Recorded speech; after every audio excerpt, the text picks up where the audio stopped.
आप सबने अगर देखा होगा तो एक एयर प्यूरिफायर का हम इस्तेमाल करते हैं हमारे वातावरण में, यानी कि एनवायरनमेंट में जो एयर है उसे क्लीन करने के लिए। अब आयोनाइजेशन क्या है? अगर आप इसको आयोनाइजेशन के बारे में समझेंगे तो आपको मालूम पड़ेगा कि एक सिंगल एटम जो होता है उसकी न्यूट्रल वैल्यू होती है।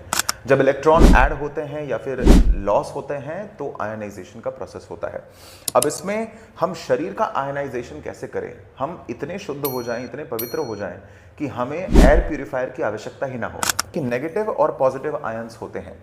आपके शरीर को चाहिए नेगेटिव आयंस, जो हो सकता है only if you create the situation where low stimulus is being created, यानी कि आप बाहरी चीजों से प्रभावित नहीं हो रहे हैं, आप यंत्रों का इस्तेमाल नहीं कर रहे हैं, आप गैजेट्स का इस्तेमाल नहीं कर रहे हैं। और अगर आप सतत प्राणायाम की क्रिया यानी कि 1:1 रेशियो की ब्रीदिंग पे ध्यान दे रहे हैं और प्राणायाम का अभ्यास कर रहे हैं तो आपको रिवाइटलाइजेशन यानी कि नेगेटिव आयंस सबसे ज्यादा मिलेंगे, यानी कि इलेक्ट्रॉन्स गेन होंगे।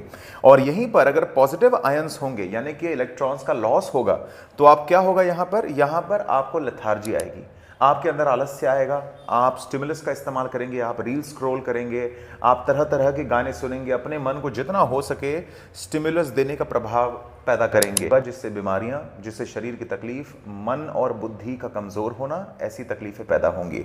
तो इसके लिए सबसे बेस्ट चीज होगी 1:1 रेशियो की ब्रीदिंग को मास्टर करना। इसके साथ साथ अगर आप कुंडलिनी के चक्रों का अभ्यास सही तरीके से कर रहे हैं, आसन और प्राणायाम का अभ्यास चक्रों को मद्देनजर रखते हुए करेंगे तो आप देखेंगे कि आप लो स्टिमुलस के साथ अपने शरीर को हमेशा रिवाइटलाइज रखेंगे, नेगेटिव आयंस को एक्टिवेट करेंगे यानी कि इलेक्ट्रॉन्स गेन होगा और आप नेचुरली आयनाइज हो जाएंगे। हरिओम, जय गुरुदेव।